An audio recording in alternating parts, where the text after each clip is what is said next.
Na-infuse ko sa olive oil, yung dandelion flowers. Ito na siya. Medyo matagal ko na itong gustong gawin eh. Kasi marami ako nakikita mga videos nito sa YouTube. Pero hindi lang ako magkaroon ng lakas ng loob dahil nga sa hindi ko alam kung may time ako tuwing summer or spring na mamitas ng mga dandelion flowers. Pero this year, dahil nga sabi ko kailangan kong itry dahil nga lagi akong nagkakaroon ng mga insect bites eh. Pero itong purpose ko talaga ng dandelion flowers na ito na gagawin kong salve, parang titry ko sa skin ko dahil nga medyo dry talaga ako, lalo na kapag winter. Tsaka hindi rin talaga ako gumagamit ng mga lotion kasi kapag winter, hinayaan ko lang.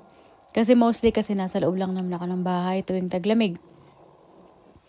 Kaya sabi ko susubukan ko siya. Kaya ito nga, meron siyang, madali lang naman siyang gawin actually. Yung pag-infuse lang naman ng dandelion yung medyo matagal dahil nga mag-aantay ka ng 4 weeks or pwede nga daw maging 6 weeks talaga yun eh.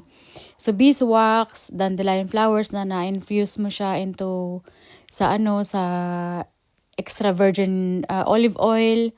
At saka pwede mo rin namang gawan na lagyan ng mga essential oils kasi yung sa akin, naubos ko na yung aking mga essential oils. So yung meron akong avocado extract na hindi siya extra actually, may oil siya na doon ko binuhos lahat dahil ginagawa ko din kasi yung gamot. Maganda din talaga ang epekto ng avocado oil eh. So, yun yung nilagay ko kaunti dito. Tapos ngayon, sinusubukan ko lagi itong dandelion salve na ito. Sa gabi, bago ako matulog, nilalagyan ko yung aking face kasi nga may mga ano-ano din ako sa aking mukha eh. Ito na siya. May mga kung ano-ano na tatry ko lang ba.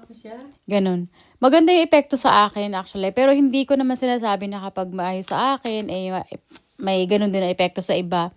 Ito ay para lamang sa self-consumption at saka sa mga friends ko at family.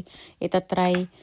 Kaya, pero next year, gagawa ako ng marami para naman may maibigay ako at saka mai-sample na din. Pero yung stinging ko nasa infusion stage pa rin hanggang ngayon.